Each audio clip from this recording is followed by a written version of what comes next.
Vivemos em um mundo que glorifica o prazer imediato. Filmes, séries, internet, redes sociais, tudo parece dizer que a felicidade está em sentir mais, ter mais, viver mais. Mas e se eu te disser que esse mapa do prazer pode ser uma armadilha silenciosa? Que muitos homens, sem perceber, estão perdendo foco, direção e até propósito por causa disso? Hoje, vamos olhar para os perigos ocultos do desejo e do prazer e entender por que a maioria dos homens acaba fracassando. Não por falta de talento, mas por falta de consciência sobre si mesmos. Antes de qualquer coisa, se você chegou até aqui, não foi por acaso. Existe algo dentro de você, uma inquietação silenciosa, que percebe que a vida não deveria ser apenas isso. Acordar cansado, buscar pequenos prazeres para suportar o dia e repetir o ciclo enquanto o tempo escorre pelos dedos. Então, antes de continuar, se inscreva no canal. Não por algoritmo, não por números, mas porque o que você vai ouvir aqui não é entretenimento leve, é confronto, é reflexão.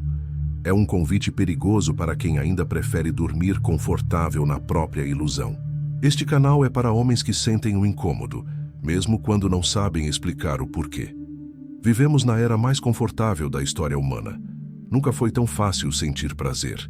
Nunca foi tão simples escapar da dor. Nunca foi tão acessível anestesiar o vazio. E, paradoxalmente, nunca houve tantos homens perdidos, fracos, confusos e frustrados. Isso não é coincidência. O prazer moderno não é apenas uma sensação agradável. Ele se tornou um sistema silencioso de domesticação. Você não é chicoteado, não é aprisionado em correntes, não é obrigado à força. Você é seduzido, seduzido a adiar seus sonhos, seduzido a trocar disciplina por conforto, seduzido a confundir liberdade com indulgência. E quanto mais você cede, menos percebe que está cedendo. A maioria dos homens não fracassa por falta de talento, nem por falta de oportunidades, nem por nascer no lugar errado. Eles fracassam porque treinaram o próprio cérebro a evitar qualquer desconforto. Sucesso exige fricção, exige atraso de recompensa, exige sustentar tensão interna sem fugir. Mas o homem moderno foi condicionado a aliviar tudo imediatamente. Sentiu tédio? Tela. Sentiu ansiedade? Distração. Sentiu carência?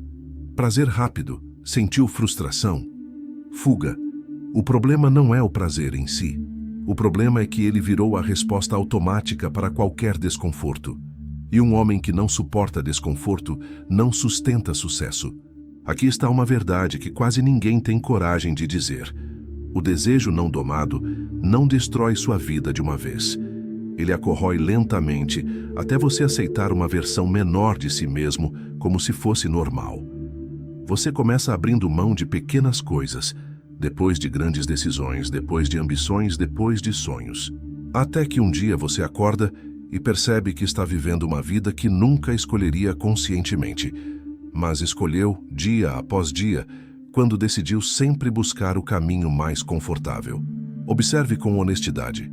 Quantos projetos você começou e abandonou? Quantos planos ficaram só na ideia? Quantas vezes você disse, segunda-feira eu começo? Quantas vezes você trocou esforço por alívio? Isso não é preguiça, isso é condicionamento. O prazer fácil não rouba só seu tempo. Ele rouba sua capacidade de desejar algo maior, porque desejar algo grande exige suportar frustração, demora, silêncio e solidão, exatamente aquilo que o prazer imediato ensina você a evitar. Existe uma armadilha psicológica aqui, e ela é profunda. O homem passa a acreditar que estou me cuidando, eu mereço. A vida já é difícil demais, e pouco a pouco ele constrói uma narrativa onde qualquer renúncia parece opressão, e qualquer disciplina parece exagero. Mas perceba, os homens que constroem algo significativo não vivem buscando prazer. Eles vivem organizando a própria energia. Eles entendem algo que poucos entendem. Prazer é consequência, não direção. Quando o prazer vira direção, o homem anda em círculos. Quando o propósito vira direção, o prazer encontra seu lugar natural, como pausa, não como destino. Talvez isso esteja te incomodando agora. Talvez você sinta resistência. Isso é um bom sinal. Toda verdade que ameaça uma identidade antiga gera desconforto, porque aceitar isso exige admitir algo difícil, que, em muitos momentos, não foi o mundo que te travou, foi a forma como você lidou com seus impulsos. E essa percepção dói, mas também liberta. O sucesso não foge do homem por azar. Ele foge do homem indisciplinado emocionalmente. Um homem que não governa seus desejos, não governa seu tempo, não governa sua atenção, não governa suas decisões e, no fim, não governa seu próprio destino. Ele reage à vida em vez de construí-la. Neste vídeo, não vamos demonizar o prazer. Isso seria infantil. Vamos a algo muito mais perigoso. Vamos colocar o prazer no lugar certo. Vamos revelar como o desejo pode ser tanto uma força destrutiva quanto uma fonte de poder. Vamos mostrar por que tantos homens nunca chegam onde poderiam chegar, não por falta de capacidade, mas por falta de domínio interno. Se você continuar aqui, não espere frases bonitas para inflar ego. Espere confrontos internos, porque o verdadeiro perigo do prazer não é ele te destruir. É ele te convencer de que essa versão menor de você é suficiente. E se você aceitar isso, então o mundo não precisará te derrotar. Você já terá feito esse trabalho sozinho. Como o prazer deixa de ser escolha e vira sabotagem silenciosa. O problema do desejo não é que ele exista. O problema é que ele aprendeu a se esconder. Antigamente, o inimigo era claro. A fome, o frio, a guerra, o trabalho físico exaustivo. O homem precisava lutar para sobreviver, e isso moldava sua força, sua mente e sua hierarquia interna. Hoje, o inimigo não grita, ele sussurra. Ele não aparece como ameaça, ele aparece como alívio. E é por isso que quase ninguém percebe quando começa a perder. O desejo moderno não se apresenta como um impulso bruto e animal. Ele se veste de racionalidade, de justificativa, de merecimento. Só mais um pouco, depois eu compenso. Todo mundo faz. Isso não está machucando ninguém. Essas frases parecem inofensivas, mas são os tijolos invisíveis da prisão interna. O homem não acorda um dia fracassado. Ele acorda acomodado. E a acomodação é o estágio mais perigoso da queda, porque não dói o suficiente para provocar mudança. Existe um erro grave que muitos cometem: achar que o desejo sempre se manifesta como algo intenso. Na verdade, o desejo mais destrutivo é o desejo fraco, repetido e constante. Não é o grande excesso ocasional que destrói um homem. É a pequena indulgência diária que ensina o cérebro a fugir sempre que surge desconforto. Essa é a sabotagem silenciosa. Observe com honestidade sua rotina mental. Quando algo exige esforço prolongado, foco ou paciência, o que acontece dentro de você? Surge inquietação, uma urgência sem nome, uma vontade de interromper. E quase sempre, essa vontade não é consciente. Ela se manifesta como pegar o celular rapidinho, mudar de tarefa, buscar estímulo, adiar. Isso não é falta de caráter, é treinamento neurológico. Seu cérebro foi ensinado a associar desconforto com fuga, e um homem que foge internamente nunca sustenta vitórias externas. Aqui está o ponto que poucos entendem. O desejo não domina o homem pela força, ele domina pela repetição. Cada vez que você cede, o cérebro aprende. Essa é a resposta correta. E o cérebro não se importa com seus sonhos. Ele se importa com eficiência energética. Se fugir dá alívio imediato, ele vai priorizar isso, mesmo que custe seu futuro. É assim que o desejo vira sabotador. Você não decide conscientemente abandonar seus objetivos. Você apenas perde a energia necessária para persegui-los. E então surgem frases como: não é o momento, agora não dá. Depois eu vejo isso. O desejo não te impede. Ele te enfraquece até você desistir sozinho. Outro ponto crucial: o desejo raramente age sozinho. Ele vem acompanhado de distração constante. A mente nunca fica tempo suficiente em silêncio para perceber que algo está errado.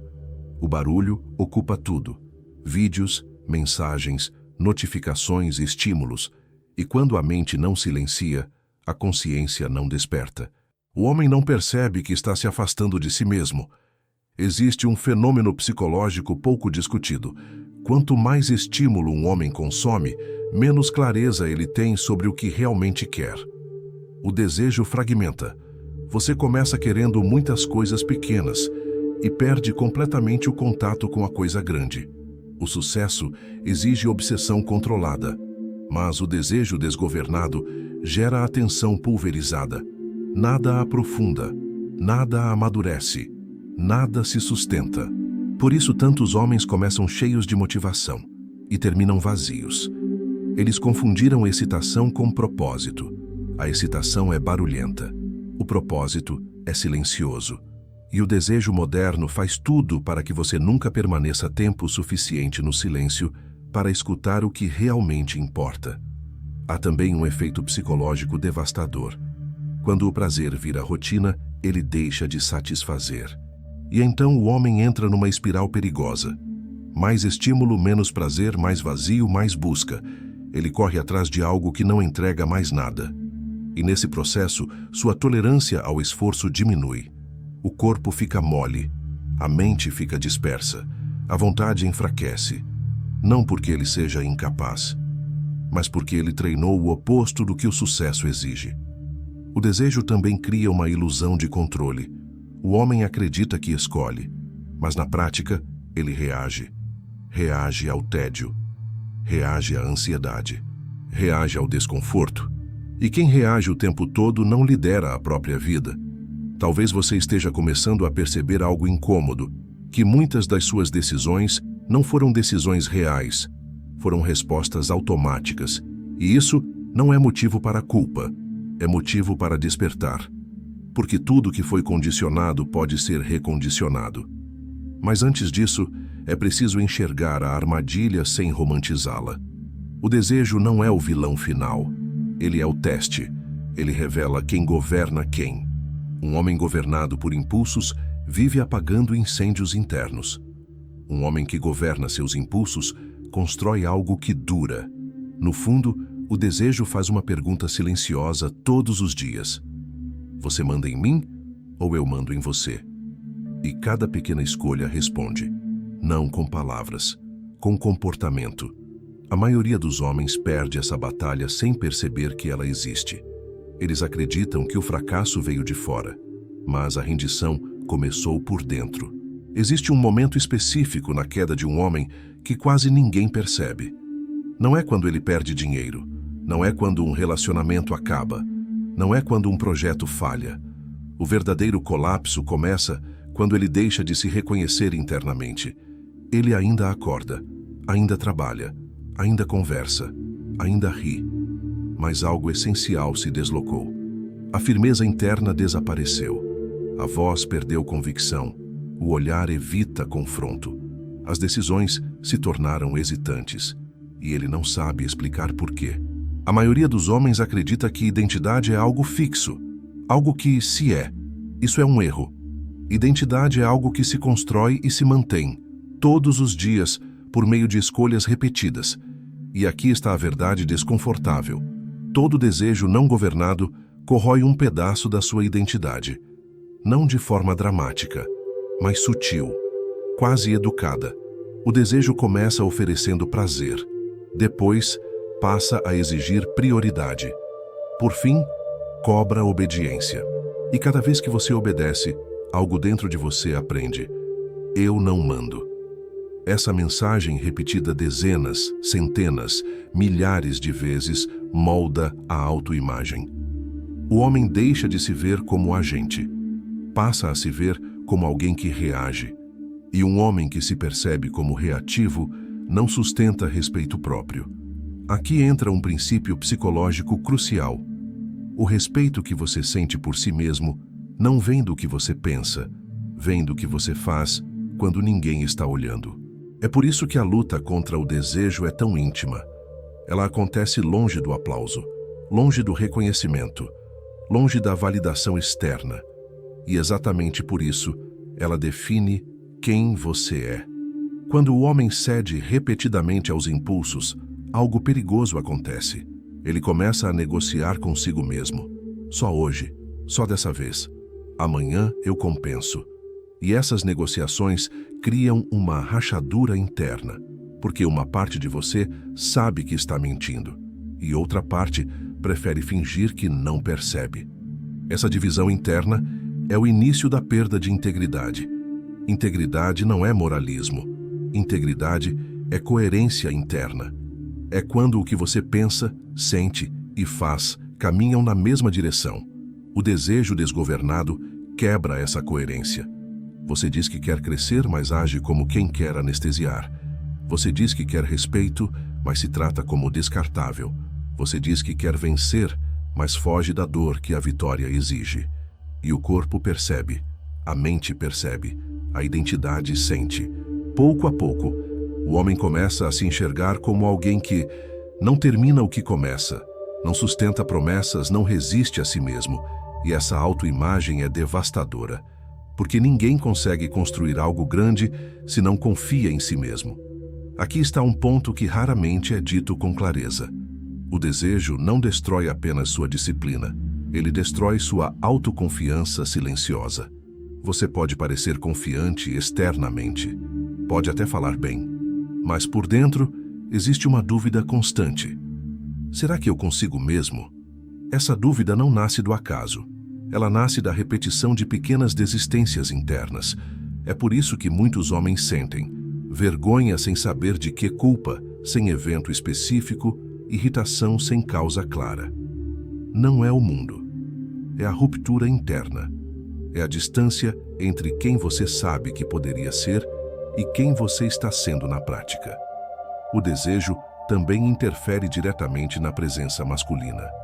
Presença não é aparência. Não é volume de voz. Não é postura forçada. Presença é densidade interna. É a sensação que alguém transmite quando entra num ambiente. Esse homem está inteiro.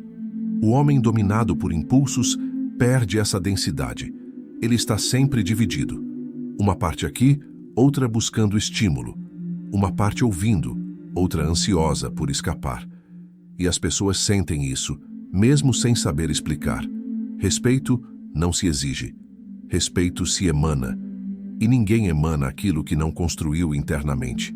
Existe também um efeito profundo na relação do homem com o tempo. O desejo vive no agora. A identidade se constrói no longo prazo. Quando o desejo governa, o homem perde visão. Ele começa a viver em ciclos curtos. Hoje, amanhã, próxima semana, planos longos começam a parecer cansativos. Projetos profundos parecem pesados. E sem visão, a identidade se dissolve. Porque identidade é, em grande parte, uma narrativa sobre o futuro. Quem eu estou me tornando? Para onde estou indo? O que estou construindo? O desejo responde: agora não importa. E isso é mortal. Outro ponto delicado: o desejo enfraquece a capacidade do homem de sustentar solidão, mas toda construção séria exige períodos de isolamento consciente, sem aplauso, sem distração, sem companhia constante. O homem que não suporta ficar consigo mesmo não suporta o processo do sucesso. E o desejo ensina exatamente o oposto. Não fique sozinho. Preencha, escape, ocupe. Assim o homem se afasta de si mesmo.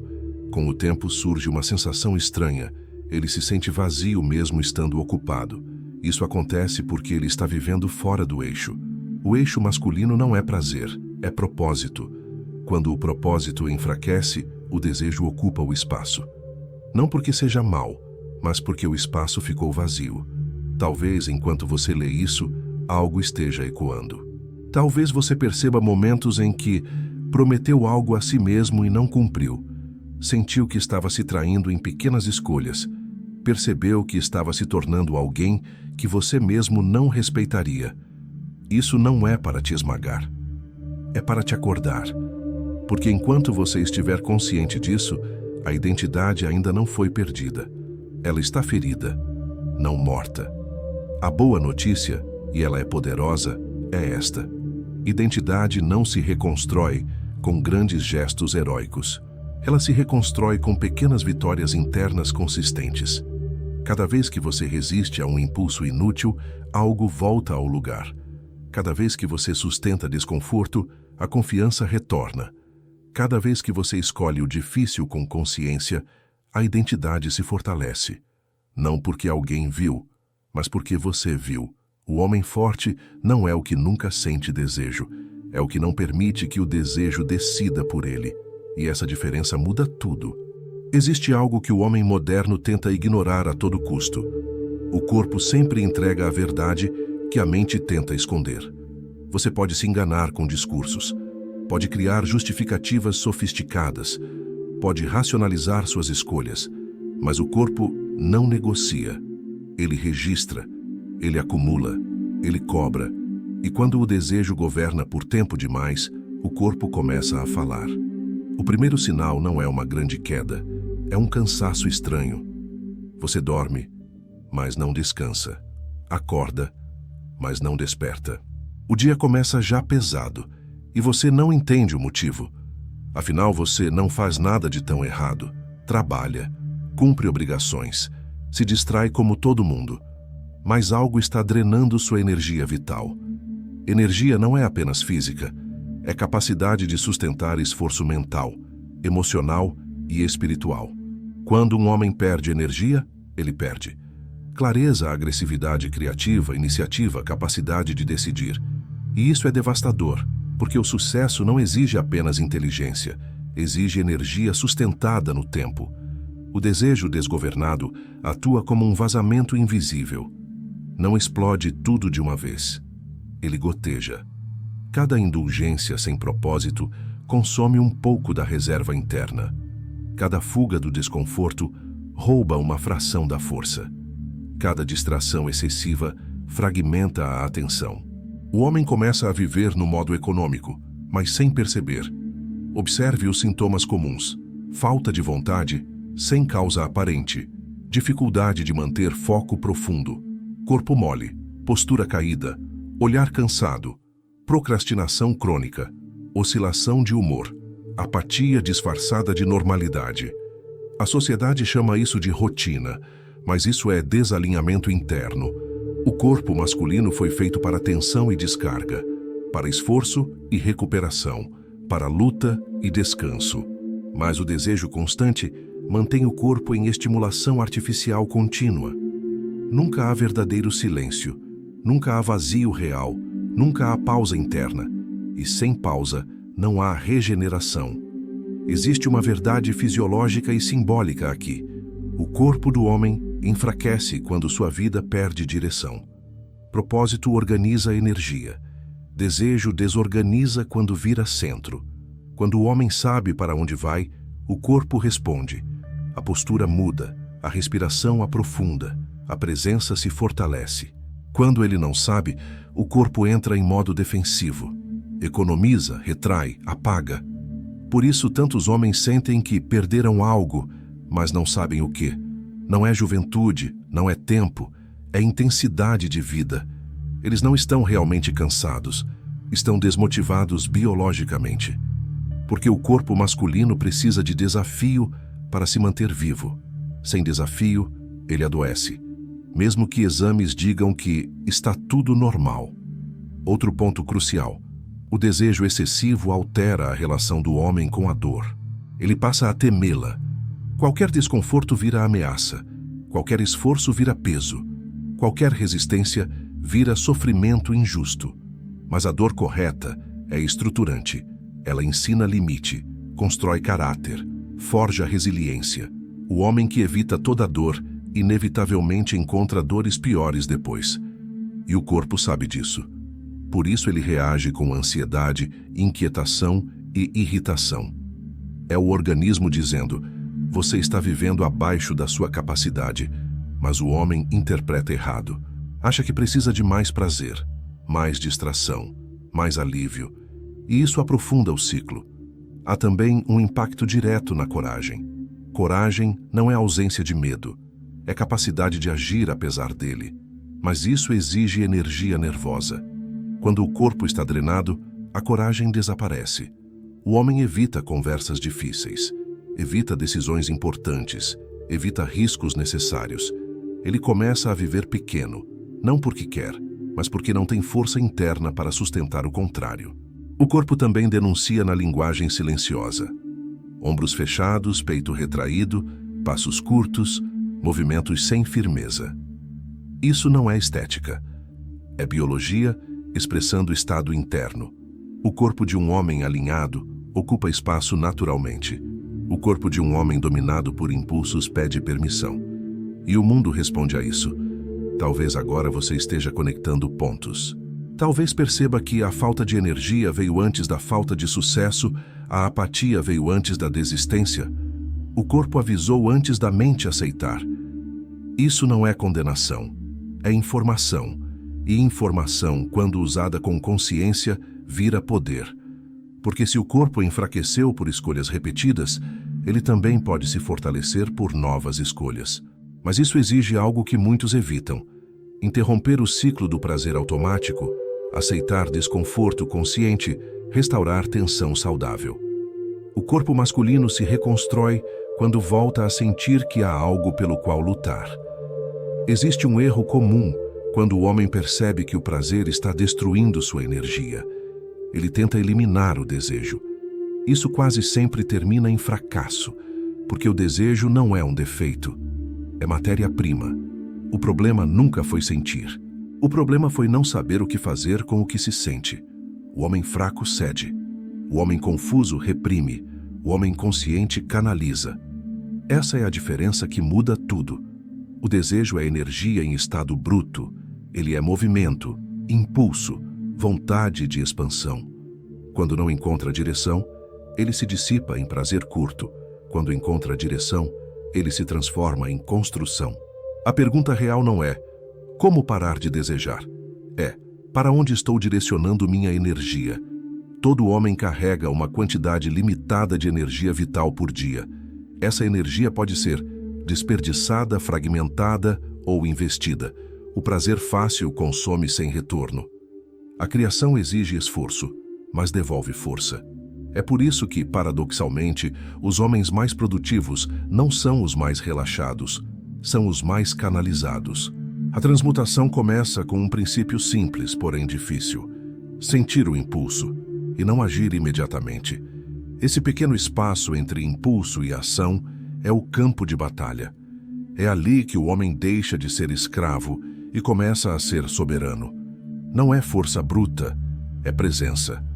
Quando você sustenta o impulso sem ceder, algo poderoso acontece. A mente clareia, o corpo se organiza, a energia sobe, não de forma mística, mas fisiológica e psicológica. O cérebro sai do modo reativo e entra no modo deliberado. E isso devolve controle. Mas atenção, não basta resistir. Resistência sem direção vira frustração.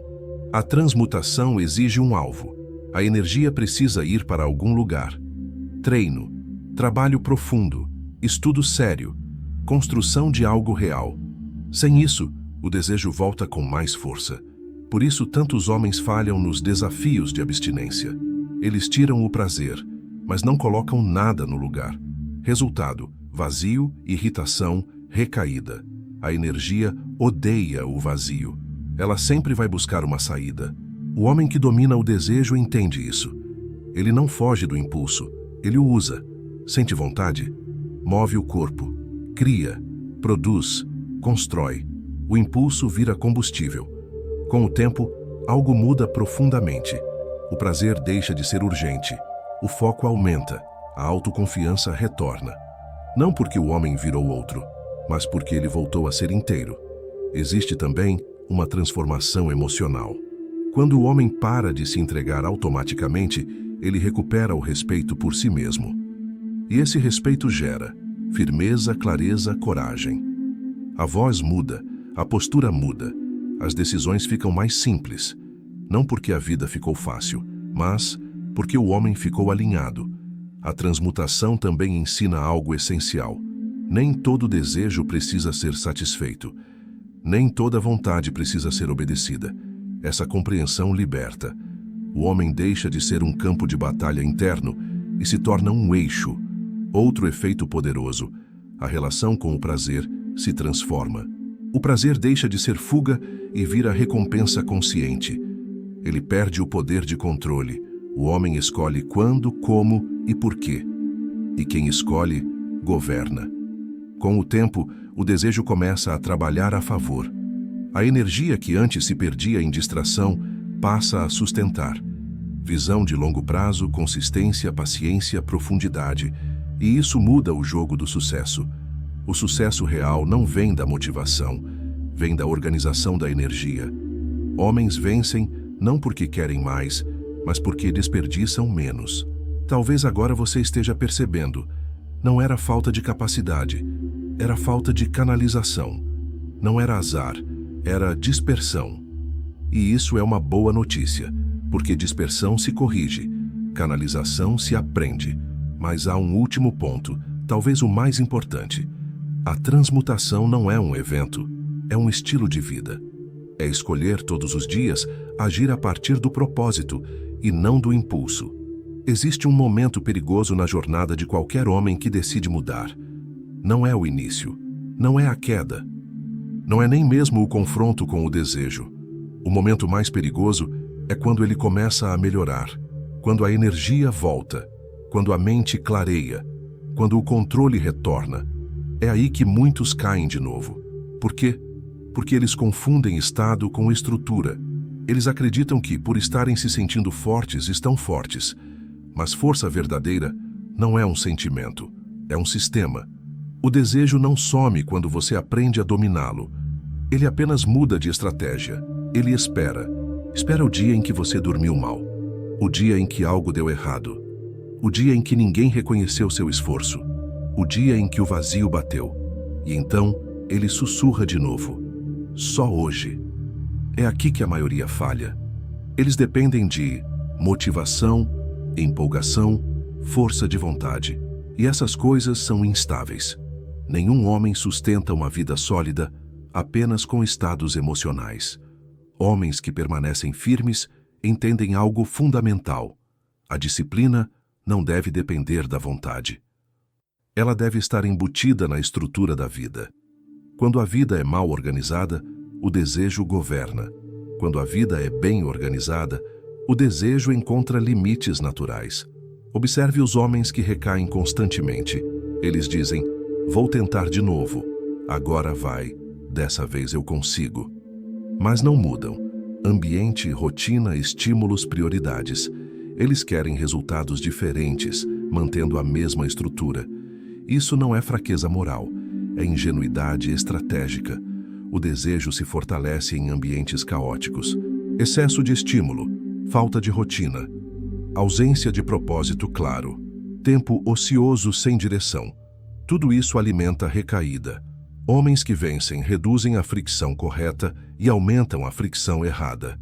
Eles facilitam o que constrói e dificultam o que destrói. Isso é inteligência, não rigidez. Por exemplo, eles não confiam apenas em autocontrole para evitar distrações. Eles eliminam gatilhos. Eles não esperam sentir vontade para agir. Eles agem por horário. Eles não decidem todos os dias o que é importante. Isso já foi decidido antes. Essa é a diferença entre lutar todos os dias e viver de forma alinhada. O homem que luta o tempo todo cansa. O homem estruturado flui. Outro ponto essencial. Homens recaem porque tentam mudar sozinhos na mente, mas mantêm a mesma identidade social. Eles continuam cercados pelos mesmos estímulos, pelas mesmas conversas, pelas mesmas normalizações de fraqueza. Identidade é reforçada pelo ambiente. Se tudo à sua volta valida a indulgência, a resistência vira exceção. E exceções não duram. Homens fortes constroem ecossistemas de força. Não necessariamente pessoas perfeitas, mas ambientes que não sabotam. Eles escolhem o que consomem, com quem convivem, o que escutam, o que toleram, porque sabem que a mente absorve mais do que imagina. Existe também um erro psicológico comum. O homem acredita que disciplina é punição. Mas disciplina é liberdade antecipada. Ela dói agora para não destruir depois. O desejo quer aliviar o presente mesmo que custe o futuro. A disciplina protege o futuro mesmo que incomode o presente. Quando isso fica claro, algo muda internamente. O homem para de se sentir oprimido pela disciplina e começa a vê-la como aliada. Ele entende que limites não são prisões, são muros que protegem o que importa. Outro ponto crucial para não recair: missão clara. Sem missão, toda disciplina vira sofrimento inútil. O homem precisa saber por que está resistindo, o que ele está construindo, quem ele quer se tornar, o que ele se recusa a perder. Quando a missão é fraca, o desejo vence. Quando a missão é grande, o desejo se curva. A maioria dos homens não cai por falta de força, cai por falta de sentido. Eles perguntam: por que estou fazendo isso? E não têm resposta. Então voltam. Homens que permanecem firmes não perguntam isso todo dia. Eles já responderam, e essa resposta guia suas escolhas silenciosas. A disciplina verdadeira não é rígida nem fanática. Ela é constante. Ela não exige heroísmo diário, exige compromisso simples repetido. Dormir melhor, treinar, trabalhar com profundidade, evitar excesso, sustentar silêncio. Nada disso é glamuroso, mas tudo isso constrói poder real. É por isso que poucos chegam longe, não porque seja impossível, mas porque é entediante para quem busca prazer constante. O sucesso é silencioso, o legado é discreto, a construção é solitária, e o homem precisa estar preparado para isso. O fim, depois de todo o discurso, toda a reflexão e toda a tentativa de mudança, sobra apenas uma coisa: a escolha. Não a escolha que você faz em público, não a escolha que você posta, mas a escolha silenciosa, repetida, diária, quando ninguém está olhando. Essa escolha define tudo. A vida não cobra explicações, ela cobra resultados. E os resultados sempre revelam quem você foi de verdade. Não quem você quis ser, não quem você prometeu ser, mas quem você se tornou pelas decisões que sustentou. Existem dois caminhos claros diante de todo homem. Eles não são novos, não são modernos, não são complexos. Eles sempre existiram. O primeiro caminho é o do conforto constante. É o caminho onde o homem organiza sua vida para evitar desconforto, onde o prazer vira prioridade, onde a disciplina parece exagero, onde o esforço é sempre adiado. Nesse caminho, a vida até parece leve no começo. Há distração suficiente para não pensar. Há prazer suficiente para anestesiar. Há justificativas suficientes para continuar. Mas o preço vem depois. O preço do conforto é invisível no início.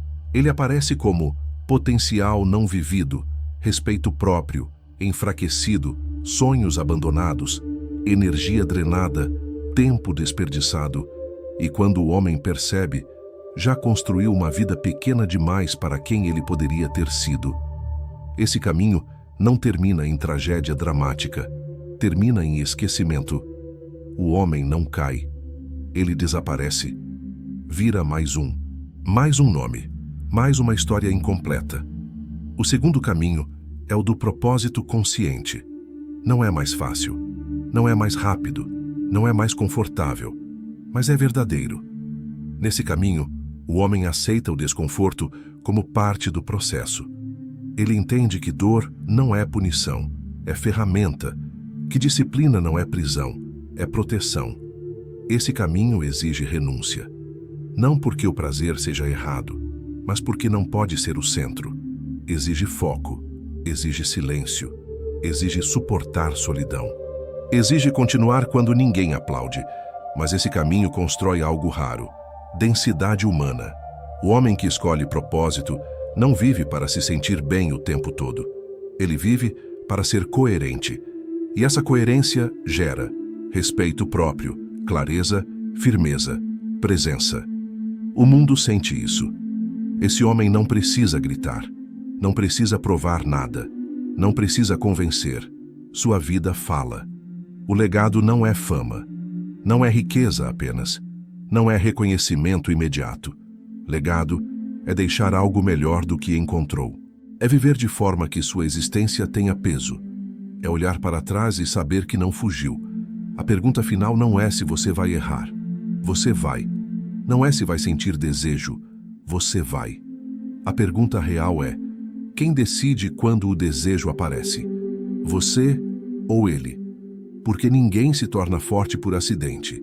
Ninguém constrói algo duradouro por acaso. Ninguém vive com honra sem pagar o preço. O mundo moderno vai continuar oferecendo conforto. Vai continuar zombando da disciplina. Vai continuar chamando fraqueza de liberdade. E muitos vão aceitar. Porque é fácil, mas alguns poucos vão escolher diferente. Eles não serão perfeitos, mas serão inteiros. Não serão isentos de dor, mas serão donos da própria vida. Esses homens não vivem para fugir, vivem para construir. Eles entendem que prazer passa, mas caráter permanece, que conforto some, mas o legado fica. Agora tudo está claro. Você não precisa de mais informação, você não precisa de mais motivação, você não precisa de mais discursos. Você precisa decidir. Decidir se vai continuar vivendo para aliviar ou se vai começar a viver para honrar quem você pode ser. No fim, só uma pergunta importa. Quando sua história for contada, ela vai falar de alguém que fugiu ou de alguém que escolheu se tornar. A escolha nunca esteve fora, sempre esteve dentro, e ela começa agora.